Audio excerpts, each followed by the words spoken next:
It's been 3 days since the jury in the bribery trial against two former FirstEnergy executives were given the case. There's still no verdict as we head to the weekend. Columbus Bureau reporter Morgan Trow has been covering this case and the scandal since it first broke nearly 6 years ago.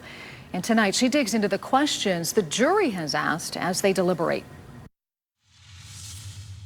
Former FirstEnergy executives Chuck Jones and Mike Dowling will need to wait until after the weekend to find out if the jury thinks they're guilty. So you take the time you need to deliberate. The state accuses the men of bribing Public Utilities Chair Sam Randazzo with $4.3 million and providing $60 million more in exchange to pass House Bill 6, a $1 billion bailout for their struggling company. The defendants are guilty of all these charges. Jones is facing 4 charges: corrupt activity, bribery, telecommunications fraud, and conspiracy. Altogether, it could lead to up to 33 years in prison. Dowling is facing 7 charges: corrupt activity, bribery, conspiracy, 2 counts of telecommunications fraud, and 2 counts of tampering with records. Up to 50 years in prison. Fill out the verdict form, not guilty.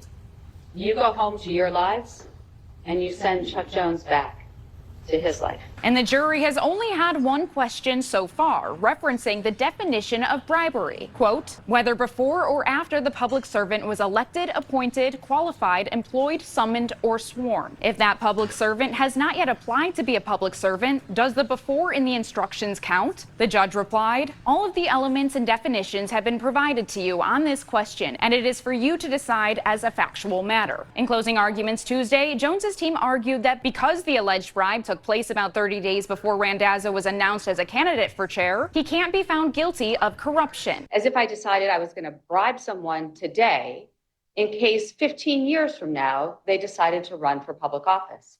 You have to be a candidate. The state said that was absolutely a violation of the law. Imagine a world where, as long as you had a private meeting and everyone knew you were about to go up and be the governor, the chair of the PUCO, the mayor, the judge, as long as the cash lands right before you file the papers, it's okay. And while the case is being deliberated, we looked into some past corruption trials and how long the juries were out. Former Ohio House Speaker Larry Householder, who was convicted of taking FirstEnergy's bribes, had a joint racketeering trial with former GOP leader Matt Borges. The jury deliberated for 9 hours on those 2 charges. Cincinnati City Councilman P.G. Sittenfeld faced 6 charges, which took 12 hours. And former Cuyahoga County Commissioner Jimmy DeMora was convicted of 32 charges after 40 hours of deliberation. Jones and Dowling are at 24 hours of 11 charges. I look forward to your verdict. The jury is set to return Monday morning, but everything is on their timeline. In Akron, I'm Columbus Bureau reporter Morgan Trow.